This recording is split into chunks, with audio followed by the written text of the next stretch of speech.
کی بارگاہ عالیہ میں لکھا ہوا آپ کا ہر کلام منظور اور مقبول ہو۔ اب میں حضور قبلہ ڈاکٹر صاحب کے بارگاہ میں سپاس نامے کے لیے دعوت دوں گا اپنے مخدوم مکرم حضرت صاحب قبلہ کو وہ تشریف لائیں اور ان کو دعوت دیں۔ نعرہ تکبیر،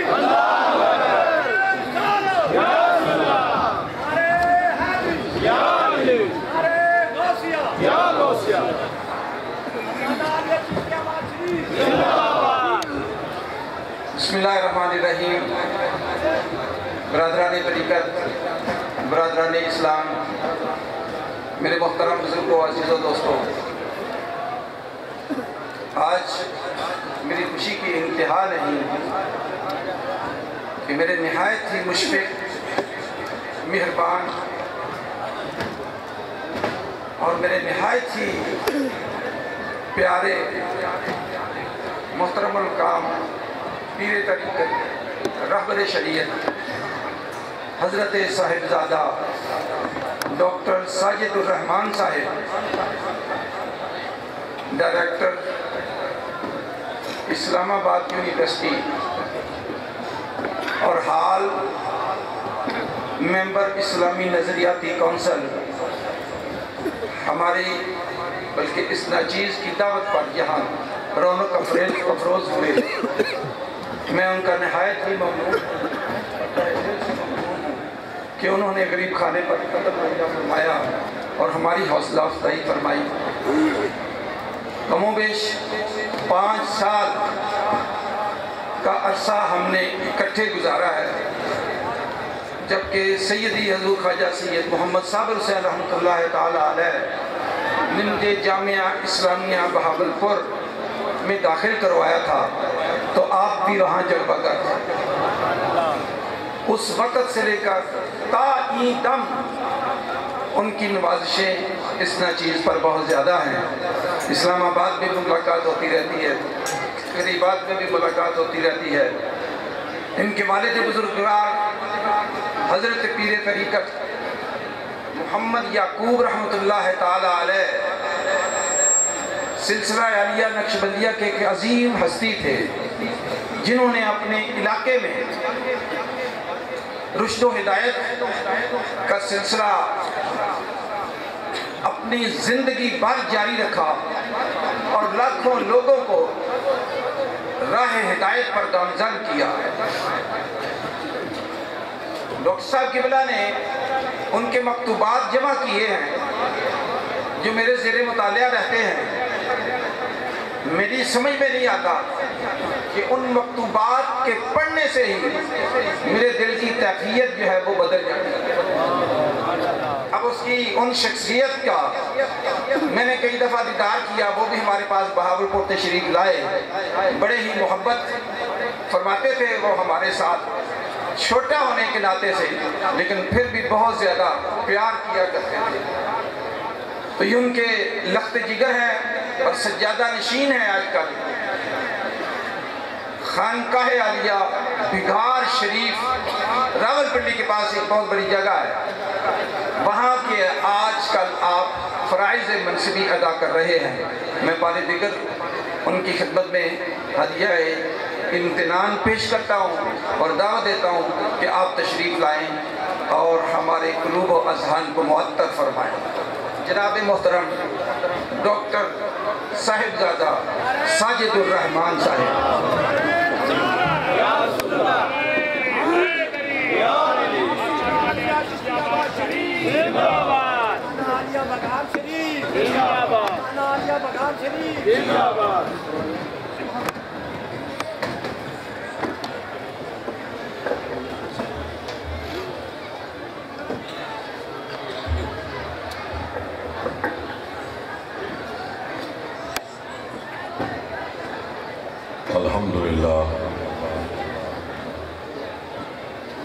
الحمدللہ رب العالمین والصلاة والسلام علی سید الانبیاء والمرسلین وعلی آلہ واصحابہ وازواجہ وذریتہ اجمعین۔